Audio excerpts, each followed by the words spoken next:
I'm Idiotech, and this is my review of Deus Ex: Mankind Divided for PC. This game is brought to you by Eidos Montreal, it is published by Square Enix, and it retails for $60 US. So what is Deus Ex: Mankind Divided? Well, for all intents and purposes, it's a better version of Deus Ex: Human Revolution, which was the previous game brought to you by the same people 5 years ago. The gameplay systems have been improved greatly, a number of frustration points in the previous game have been addressed, the boss fights have been removed, a number of things that people complained about the first time around have been fixed. And that's great, because as a gameplay experience, it's the best Deus Ex has ever been, unless you count the original, which I know some purists are going to do. But in my opinion, it's fantastic from a gameplay perspective. If you've never played a Deus Ex game before, it's a first-person shooter combined with stealth, combined with RPG mechanics, combined with a grand conspiratorial story set in a cyberpunk futuristic universe. It's really cool, and in my opinion, the RPG mechanics as well as the storytelling set it apart from other games that are focused around stealth and action as well, games like Splinter Cell, games like Hitman, games like Dishonored. The reason I love Deus Ex personally is because of its storytelling, its adult themes, and its overall RPG twist. The problem is that this game falls short when it comes to those things, and that makes it slightly disappointing, for me at least, a fan of the franchise. That being said, it is one of the best games I've played all year, but it's not as good in my opinion as Human Revolution, even with its improvements to gameplay. Before we get into the game itself, I briefly want to discuss some of the controversy surrounding this title, because there's been a decent amount and some of it may influence your decision on whether or not you wish to buy the game. First up is performance. When the game first released, it had some pretty severe performance problems for a lot of people running low to mid-tier systems. For me, I'm running a GTX 980, a 5820K overclocked to 4.4 GHz, and 16 GB of DDR4 RAM. I'm not really having performance issues, however, if I try and run the game on very high or ultra, I do get performance issues. The game looks great for me at high, which is the default preset, and it's what the developers, or at least the people who ported the game, recommend you use. If you're willing to accept 30 FPS, you can go higher than that, but for me, I like to play games at 60 FPS, so I played on the high setting, and the game looks great. But if you're running a mid-tier or low-end system, if you barely meet the requirements for this game, you're not going to have great performance. That's just the reality of the situation. Hopefully they can patch things and optimize things moving forward to make it more appealing to people with low-end systems, but that's something you may want to consider. Next up is microtransactions. Now the game is $60. It contains microtransactions. It's a single-player game, so in theory I don't necessarily have that much of a problem with this if it doesn't impact the gameplay. What I have a problem with in games like this is when the microtransactions are put in there and the game is designed around them so that the game's very grindy unless you spend additional money. That's not the case in Deus Ex: Mankind Divided. In fact, I never once felt any kind of desire to purchase any of the microtransactions in the game whatsoever. The game is beautifully designed in terms of its upgrade system and in terms of its currency system. There is no need whatsoever to purchase the microtransactions in this game. They operate as more of a cheat code. The way it works is this: you can buy money, in-game money, which you shouldn't really need to do because the game is full of money and it's very easy to come by, and you can buy praxis points, which allow you to upgrade your character. Now the game's designed around the idea that you either go down one of two directions. You either go down the run and gun direction or you go down the stealth direction. You upgrade your character as you see fit, and that's a very enjoyable part of the game. If you had access to an infinite number of praxis points, it would take away something from the gameplay experience and turn you into Superman, which is not what Deus Ex is about. Deus Ex is a game about choices. So for me, the upgrading system in the game itself is perfectly designed and I thoroughly enjoyed it. The microtransaction system they've implemented effectively allows you just to bypass that system and cheat, so it's purchasable cheat codes. You may have a problem with microtransactions in single-player games on principle, and if you do, don't buy the game. Simple as that. For me, they didn't affect my gameplay experience in any way, and if you are the kind of person who likes to have fun in video games and doesn't care about all this kind of stuff, I would strongly urge you to ignore that element of the game and just go play it because it's very fun. Next up is consumable DLC or pre-order bonuses. When people bought the game, pre-ordered the game, they get some additional things, some items that they can start the game with. You get a couple of elite weapons, and you get some ammo for those weapons, you get a praxis point to upgrade your character, a few little starter helper items essentially. The problem is that when you use those items, they're locked to that save game. If you start the game again, you don't get to use those items a second time. A lot of people have a problem with this in principle. Again, I understand it's a frustration point for some people, but for me it didn't affect my gameplay experience, and honestly, the only things that really mattered to me were the elite versions of the weapons, which looked slightly cooler and had slightly better stats, although I did find weapons later in the game that had better stats as well, and in New Game Plus you'll also find much better weapons there too. So, it's not great, don't get me wrong. Microtransactions are icky and they shouldn't really be there. I don't want to feel like I'm being nickeled and dimed in my game I've already paid for, and the consumable DLC has no reason to exist whatsoever, and it shouldn't be there either. But it's no reason in my opinion to avoid what is otherwise a fantastic video game. Let's talk about what's good in Mankind Divided. The art direction in this game is fantastic. It's much better than it was in Deus Ex Human Revolution. However, there are things in Human Revolution I preferred. The fact that it was always night, always gloomy, always rainy. I kind of like that in my cyberpunk dystopian universe. This time around, you spend a good portion of the day in daylight, which is kind of strange and feels a little bit out of place, but I did get used to it relatively quickly. The environmental detail is stunning. The game reminded me a lot of Half-Life 2.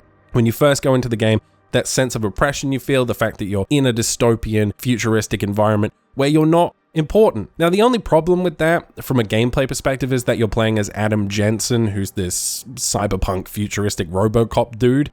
And so, while the cops are oppressing you, you kind of feel like, well, yeah, I could just cut your head off. So, it doesn't really work in the same way that Half-Life 2 did. In Half-Life 2, that moment where you're trying to go through a checkpoint and the cop knocks a thing on the ground and tells you to pick it up, it doesn't achieve the same thing that Half-Life achieved, but the environmental design, the overall aesthetic, the environmental clutter, the posters, the stuff you see on the TV, all of that helps to build a really nice world, and the art direction here is fantastic, just as good as it was in Human Revolution. Next up is production values. The sound design in this, the voice acting's really good, the music, the soundtrack to this game is stunning. It's just as good as it was in the last game. I absolutely love the soundtrack in this universe. It fits it perfectly. So production values are fantastic. It's a AAA game. You would expect that. The world building, as I said briefly in the art direction section, is so good. You can read everyone's emails. You can break into people's apartments. You'll find things in the game that you wouldn't find unless you explored that help to build the world and build this sense of oppression that everyone's experiencing. It's really cool. Eliza Cassan, the news broadcaster, pumps out her propaganda. The cops will talk shit to you. Everyone will call you a Hansa or a Clank. It's great. The world building's fantastic. You'll get tons of information through books, through the radio, through TV, through people's emails.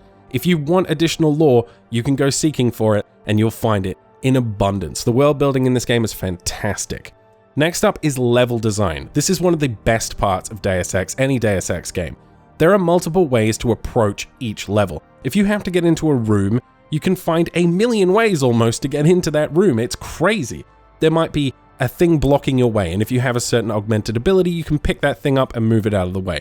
There might be a structural weakness in the wall. There might be a vent. You could hack into someone's office and find the password to the door. You could hack the door directly. You could hack all the security cameras and kill all the guards if you want to and then break in that way. You could find a way into the server room which lets you control all of the doors and the cameras in the building. There's so many ways to approach objectives, and it feels so creatively satisfying to the player as you go from point A to point B. It's not a linear experience, and that's something that honestly needs to be included in more video games. The level design in this game is stellar, especially the Palisade Bank. For anyone who's played this game, you know what I'm talking about. Next up is exploration. This ties into level design in some ways. The thing about Deus Ex that's great in my opinion, and the thing I spend a lot of time doing, is just exploring the world. I find stuff so often in this game that I wouldn't have found if I didn't take the time to go out of my way and explore the place. You'll find side missions you didn't even know were in the game. You'll find points of interest. You'll find stashes of weapons. You'll find emails that tell you a little bit more about this world and why it's there and what's happening. It's so good. It rewards exploration so well. In comparison to any other game I've played, I think Deus Ex does exploration and rewarding that exploration pretty much better than any other game. It's so good. If you're the kind of person who likes to do everything in a game and likes to explore every nook and cranny and 100% something, you will get a lot out of this title because it rewards people like that. Next up is side missions. Now, unlike most games, the side missions in Deus Ex are not fetch quests. They are fully realized individual stories, and you will love every one of them. They are so cool. There's so much variety here. You've got some humorous ones, some very serious, dark, and kind of traumatic ones. You've got one where you're hunting down a serial killer. It's so cool, man. The side missions in this game are almost better than the main story. In fact, they are better than the main story, and some of the gameplay things they'll have you do are a lot more engaging than the main story as well. As for the RPG mechanics, we've got a fully fleshed out conversation system, and unlike Fallout 4, it actually tells you what you're about to say, and those decisions can have a drastic impact on the way a scenario plays out. You can also get an augment that allows you to predict people and guess what it is that's going to work best for them in conversations, which is very good for key story moments, especially if you want to try and get the perfect ending. So the conversation system's great. I love the fact that you can augment your character to be better at conversations, because conversations are a huge part of a game like this, and being able to manipulate people and get people to do things you want them to do is very satisfying. They've upgraded the cover system from the previous game. In the previous game, you could just take cover behind a certain object, shoot from behind it, and then go out of cover and back to normal gameplay. In this, you can move from cover to cover, you can move around corners, and you can do all of that while being in this third-person cover system. This is primarily a first-person shooter. However, when you go into cover, you go into this third-person mode. It gives you better situational awareness, and it allows you to navigate the environment and avoid security cameras and roaming personnel as best you can. However, if you're the kind of person who doesn't like those cover systems, you don't have to use it, and I love that. I love that about this game. This is one of the best things about Deus Ex in general. It's just the freedom of choice it gives the player, and in this game, you don't have to use any of these systems. If you don't want to use the cover system, don't use the cover system. There's no one forcing you to use it. It's not like The Division, where you pretty much have to use the cover system, otherwise you take damage. In this, if an enemy can't see you, they can't see you. It doesn't matter whether you're using the cover system or not. So that's great. You don't have to use it, but I think it's a great improvement over the previous game. The combat system has also been improved. Now, Deus Ex has always been very much an RPG first and an FPS second, and they've tried to address that this time around. Now, I did try and play a very non-lethal style, but I did try out the combat system. It's significantly better than it was the first time around. First of all, the keybinds make logical sense on PC. Now, there are multiple control schemes you can pick from, different presets, which is cool. Obviously, you can rebind all of your keys as well, so that's good. But the cover system, combined with the new combat system, led to a much more satisfying run and gun type mechanic. If you like that run and gun third-person shooter style thing, you can do that. If you want to play a pure FPS style, you can do that. Again, the game's very flexible. The combat system this time around, way more meaty, just as good as any other FPS game out there. And when you consider this is also a massive RPG, that's kind of a testament, and they should be commended for that. So that's great. We also have a crafting and weapons modding system. So you can collect scrap throughout the world. This allows you to basically build certain items you might need. You could build a multi-tool, which allows you to instantly hack into rooms if you don't have very good hacking skill. You can build biocells, which will recharge your battery system. You can build various other tools, right? You can build mines using templates and grenades you found, and then build like an EMP mine. So you can do stuff like that. You can also upgrade your weapons with laser sights or give them different kinds of ammo or fire rates. So that's cool, and you can switch all of those things on the fly using a crisis style sort of system where you bring up the gun in game, click the various things on the gun, and change various aspects of it as you go into combat. So that's cool as well. Next up, we have the battery system. It hasn't changed a huge amount from the last game. However, it is a lot more refined and limited this time around. Instead of just eating protein bars over and over and over again to replenish your energy, in this game you have an energy bar, and when it runs down to a certain point, it never recharges to full ever again. But if you want to do multiple augmented abilities, you want to use your special powers, you kind of have to keep that energy high, which means you're going to have to go searching for battery packs. It means you're going to have to invest a lot into that system when you're upgrading your character to make sure you have tons of energy. So I actually preferred the system this time around. It stops you from being overpowered, which in the previous game, if you had enough protein bars, you could just use your augmented abilities over and over and over and over again. In this game, it's much harder to do that, and I found that it's more balanced as a result. That simple change to the battery system forces players to find alternative routes and not just run in and use their super abilities, essentially. And while we're talking about augmentations, they've added a bunch of new ones this time around, as you would expect.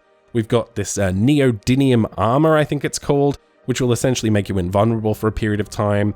We have the ability to shoot blades out of our arms and take down people silently. We can remote hack things. This was one of the most useful abilities, in my opinion. You can hack security cameras. You can hack drones. You can hack window shutters to open people's window shutters. You can do a whole bunch of stuff.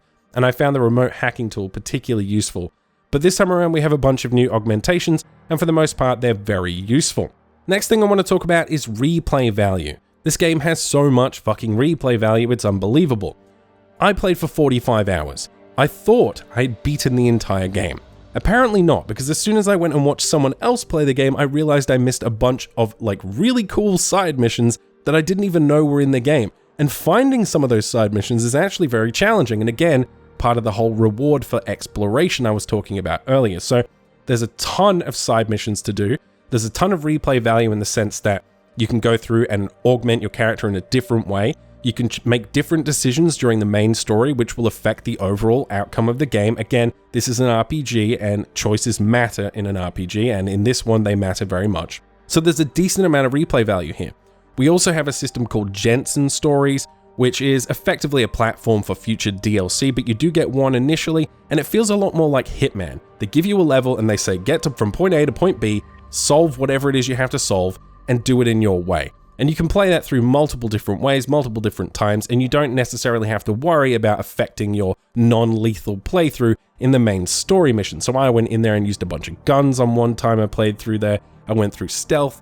You know, it's cool. It allows you to experiment and not take things so seriously. It's very much separate from the main campaign, so that's cool as well. Now let's talk about the bad things.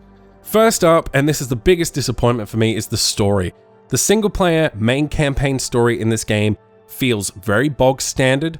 It doesn't feel very much like a Deus Ex game, and if you don't know, Deus Ex is a game about grand global corporate conspiracy in a cyberpunk universe, right? Very Blade Runner. It's not good. For those of you who don't know, the original Deus Ex game is actually set after Human Revolution, and it's set after Mankind Divided. And what I was kind of hoping for, and what I think a lot of Deus Ex fans were hoping for, was for this game to bridge the gap between those two time periods. It doesn't do that. It's not revelatory. It's not this huge, grand conspiracy that you uncover like you do in Human Revolution, which is one of the reasons I absolutely adore that game. Not only did it have great gameplay, not only did it have great RPG systems, but the story was full of twists and turns. I was constantly being surprised, and it was great, and it was huge, and it was grand, and it was globe-trotting. You'd go to China, you'd go to Montreal, you'd go to Detroit, you'd have multiple hubs. There was so much to explore, so much to see, and such a grand plot. The characters are not interesting, they're not really very compelling at all. The bad guy seems very cliche. It's not a great story, it's just not. And that's a shame, because for me, the thing that sets Deus Ex apart from other stealth games is its RPG mechanics and its great storytelling. And it's just not there. It's not there. What this feels like is it feels like the first movie in a trilogy. Now, I've heard some people say that the game has been cut up and the ending's been cut out and they're going to sell it to us later. I really don't think so. The game is packed with content. It's much longer than the previous game. I can't see that having been the case. If this game was as long as it needed to be to actually get to something interesting, it would be massive, and it would take them much longer than 5 years to make a game like that. I could be wrong, so if they do release the thing, then, you know, obviously whatever, but I really don't think there's a hidden game somewhere they haven't released. I just think it has a weak story, and that people are making excuses for that. A lack of hubs. So in Human Revolution, we got to go to Detroit, Montreal, and China. In this game, we get to go to Prague, and while Prague is significantly bigger and more detailed than the hubs in the previous game, Human Revolution, it would have been nice to go somewhere else, to be honest. I got a little bored of Prague after a while, and while the game does change and Prague does significantly evolve over the course of the game, I won't give any spoilers here, I kind of got a little tired of being in the same place with the same people and the same accents pretty quickly, and it would have been nice to have a change of scenery, and the previous game offered that, and this game does not. So that's another negative point for me.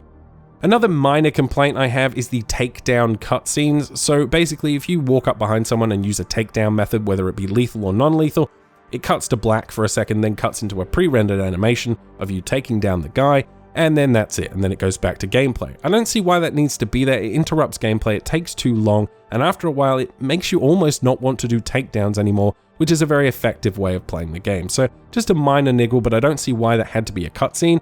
I think it could have just been done in gameplay, been over a lot quicker, and been a lot more satisfying as a result. Okay, so bugs. Lip syncing. The game has a terrible problem with lip syncing. It goes out of sync very frequently, and it's immersion breaking, and they had this issue in the previous game as well, and I'm not entirely sure why they haven't fixed it in 5 years, but they haven't fixed it, and as a result, during conversations, characters will go out of sync, and it looks ridiculous, and it's very immersion breaking, and it's a bug, and it needs to be fixed. Another bug is with the UI itself. In the game, when you unlock a panel or a door, you'll get the option to choose multiple things. You might be in an elevator and you want to choose to go to the bottom floor. For me, I constantly ran into problems with this. I'd try and click on what it was I wanted to do, unlock the cabinet, for example, and it wouldn't do it. I'd have to back out of the interface, go back into the interface, and click it again. That happened to me almost constantly throughout my entire 45-hour playthrough, and it became frustrating very quickly. So that's something they need to fix as well. The next thing was very frustrating. So because I was playing a non-lethal playthrough, I was saving the game a lot, and then when I would trigger an alarm, I would reload because I wanted to go through completely non-lethal and undetected. That was how I wanted to play the game. When you reload the game, if you're behind cover, you'll run out of cover. So if you reload, and there's a bunch of guys there, you're going to run out straight in front of them, and you're going to get shot in the head and die. The only way I could find to circumvent this was to hold S on my keyboard before pressing space to continue after the loading screen, so my character didn't immediately run out in front of all the enemies, and that worked about 50% of the time. So that was very frustrating, and I had to do that a lot because I was save scumming a lot because I was trying to do a non-lethal playthrough. Teleporting corpses and waking up corpses that aren't in the place where they're supposed to be. So I'll explain this to you, it's a bit difficult, but basically, when you knock a guy out sometimes or shoot them with your stun gun, they will teleport across the room, or they'll fly in the air and ragdoll and then land in front of an enemy who will immediately spot them and then come and kill you. In a stealth game, having my enemy move from any location other than the location I just took them out in is incredibly frustrating. Having them move halfway across a fucking room in front of another fucking enemy I'm trying to avoid, and then triggering that enemy so they come and kill me is excruciating, and it happened a lot, and I mean a lot. There was one instance where I took out a guy, dragged his body to the other side of the room, an enemy walked in, went to the location where I'd taken him down, not the location he was currently at, and apparently could wake him up, because I use non-lethal takedowns, wake him up so he woke up behind me and shot me in the head. So there's a few bugs there and they need to be addressed. Again, these are frustration points, and when you're playing the game for an extended period of time, this stuff can get very annoying, especially when you're trying to be stealthy. Finally, game crashes. I had the game crash about 6 or 7 times in 45 hours. Now, this isn't terrible, but when you're in the middle of a mission and you haven't saved for a while, again, that can get frustrating. So yeah, there's a number of bugs in this game, and when you combine that with performance issues some people might be experiencing and the already existing frustration points that people might have from microtransactions and the consumable DLC issue, I can see people getting kind of annoyed with some of the problems this game has, and it does feel that maybe it needed a couple of more months in QA to sort out some of these problems. Especially the teleporting corpses, my god, that drove me insane. Should you buy this game? The answer is yes, plain and simple. Is it better than Human Revolution? The answer is yes when it comes to its gameplay and no when it comes to its storytelling. And that's a real shame. If they'd taken the story of Human Revolution, or let's say Human Revolution had the same gameplay mechanics this game has, it would be fucking amazing. But it doesn't. This game has much better mechanics than Human Revolution and a much worse story that's far more lackluster and lacks significant choice. So my final conclusion and recommendation is this. If you're a huge fan of Deus Ex and the Deus Ex franchise in general and you love the gameplay most of all, pick up this game, it's great fun. If you're a fan of Deus Ex for the plot twists and the cool character developments, you will be slightly disappointed by this title, and I recommend you wait for a sale. If you've never played a Deus Ex game before and you're looking to get into it, this is a great game and you will enjoy yourself, but I would strongly recommend that you pick up Human Revolution first, as it's much cheaper and has a much better story. If you found this review helpful or useful in some way and you want to support my channel, you can like, comment, share, and subscribe. It really helps the channel a lot. If you want to support me financially, you can do so on Patreon. You'll find a link in the description box below for that. Thank you for watching, and I will see you guys next time.